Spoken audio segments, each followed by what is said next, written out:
diss some people in the new single? Some. Yeah. I've never met these people. You know what I mean? So these aren't like personal attacks on their character or anything like that. It's kind of like picking names out of a hat. And if your name rhymes with something good, or you know what I mean? Then... God, I hate you! Oh my God, I love you! What kind of person writes a song threatening to kill his own wife, performs it live in front of her with an inflatable doll, and somehow that's not even the wildest thing he's ever done? Today, we're going through every person Eminem has ever destroyed, from presidents to pop legends, from rap rivals to his own blood. And by the end of this video, you'll realize nobody on earth has been safe from this man's pen. Not a single soul. Okay, if you enjoyed this, make sure to follow, like, share with your friends and family, and drop your thoughts in the comments. All right, let's start big. Michael Jackson big. In 2004, Eminem dropped the song Just Lose It, and the video was a direct parody of the King of Pop, mocking the child molestation accusations that had haunted Jackson since 1993. Come here, little kitty, on my lap. Guess who's back with a brand new rap? But here's what made it truly brutal. The last scene, Eminem sitting on a bed, surrounded by small children. Michael Jackson, a man who almost never spoke publicly about critics, went on record and said, and I'm paraphrasing, "I've never met Eminem, and what he's doing is painful, artist to artist." I've never met Mr. Eminem, and was pretty painful as an artist to another artist. He should be ashamed of himself. Michael Jackson personally called every major music channel demanding they pull the video. Almost all of them ignored him. Only one, BET, Black Entertainment Television, actually agreed. Think about that. Michael Jackson, one of the most powerful entertainers in human history, asked for a favor and basically got laughed out of the room because Eminem is that untouchable. Now here's where it gets personal, deeply personal. Eminem's mother, Debbie, had a well-documented struggle with substance abuse, and he didn't just keep that private, he put it in his music for the world to hear. He rapped about her doing more drugs than he did. He dragged her publicly on tracks for years. Debbie fought back the only way she could. She sued him for $10 million for defamation. She got $25,000. That's it. That's the story. But here's the twist that makes this human. Years later, Eminem wrote her an apology song, a genuine, raw, emotional apology, because underneath all the rage, it was always complicated. It was never just hate. It was a son who felt abandoned, trying to scream loud enough that maybe she'd finally hear him. And then there's Kim. Kim Scott was the love of Eminem's life, his childhood sweetheart, the mother of his daughter Haley, and the subject of one of the most disturbing, visceral songs ever recorded in the history of rap. The song is literally called Kim, and in it he fantasizes in graphic, screaming detail about killing her, her new boyfriend, and her baby. He said he wrote it after their breakup in '98. He was devastated, furious, heartbroken all at once, and he did the entire vocal in one take, while channeling every fight they'd ever had. He said it wasn't just a diss, it was a love song, a perverted, broken, screaming love song. They eventually got back together, and then Kim came to his concert and watched him perform that song with an inflatable doll that meant to represent her, in front of thousands of screaming fans. She went home that night and cut her wrists.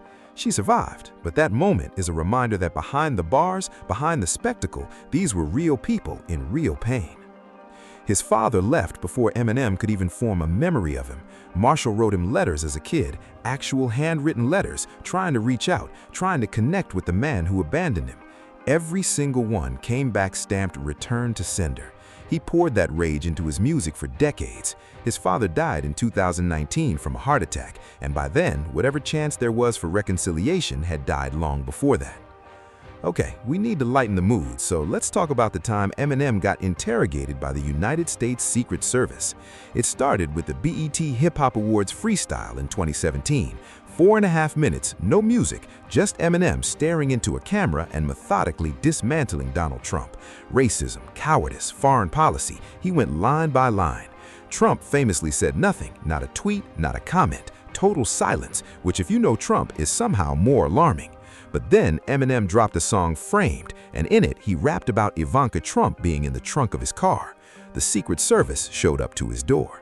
They interrogated him, reviewed the lyrics, and ultimately decided not to prosecute. But let that sink in. This man made the federal government nervous enough to investigate him, and he still kept rapping about the president. Here's an unwritten rule in hip-hop. You can diss the rapper, you never touch the kids. Ja Rule didn't get that memo. The beef started because Eminem signed 50 Cent, who already had a violent, documented history with Ja Rule's camp. Ja felt betrayed and came at Eminem hard. But then Ja crossed the line. In a diss track, he brought up Haley, Eminem's daughter, and said things about what she might become when she grows up on a rap record about a child. Eminem's response was called Haley's Revenge, and it was exactly what it sounds like. He later said in the song Like Toy Soldiers that he basically considered the beef won, but that he was done with the cycle of escalation. He'd grown up enough to want out. And then Ja Rule, years later, tweeted anger about that same Haley line being referenced again on Kamikaze. Some people never learn. Now, this beef had layers. Benzino was part owner of The Source, at the time the most powerful hip-hop magazine in the world. They gave Eminem's Marshall Mathers LP a 2 out of 5. Eminem naturally did not take this well. He dropped Nail in the Coffin, a track that systematically dismantled Benzino's credibility, his fake street persona, his age, his business skills, his relevance. It was surgical. Benzino retaliated by digging up an old recording of teenage Eminem using racist language against black women, recorded after a bad breakup. It spread everywhere. Eminem apologized, acknowledged he was a stupid, emotional 15-year-old kid, and then went back to winning. By 2005, Benzino had to leave The Source. His rap career went nowhere, and today his name only appears in YouTube comment sections under Eminem videos. That's the legacy. That's what happens. And now, the beef that broke the internet. Machine Gun Kelly had been a rising star, loud, tattooed, brash, and in 2012 he tweeted that Eminem's daughter Haley was, and I'll keep it clean, attractive. She was a teenager. Eminem let it sit for 6 years. He just waited. Then in 2018 on the album Kamikaze, he casually name-dropped MGK in a diss song, not even a full song, just a line.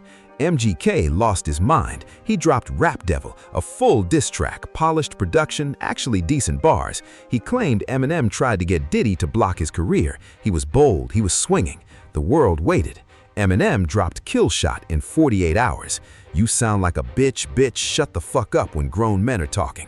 It wasn't just a diss track, it was a masterclass in controlled demolition. He went after MGK's music, his look, his relevance, his bars, and then buried him with the line comparing him to Benzino and Chad, literally putting him in the graveyard of people who tried to come at him. MGK eventually said the reason Eminem dissed him was because MGK is the greatest rapper alive since his favorite rapper banned him. Read that sentence again. His defense was to call himself the greatest rapper alive after losing a rap battle to Eminem. The internet was not kind. Here's the thing about Eminem that nobody talks about enough. Every single person on this list, his mom, his dad, his wife, his rivals, a sitting US president, they all became part of his art. His pain wasn't private, it was the product, and that's what separates him from everyone else. Most artists run from their trauma. Eminem ran straight at it, put a mic in its face, and made the whole world watch. Is that healthy? Probably not. Is that genius? Absolutely. The man turned his entire broken life into the greatest rap catalog of all time, and somehow everyone he destroyed ended up making him bigger in the process. If you made it this far, drop a comment. Who do you think got the worst of it? Kim? MGK? Benzino? Like the video, follow, and I'll see you in the next one.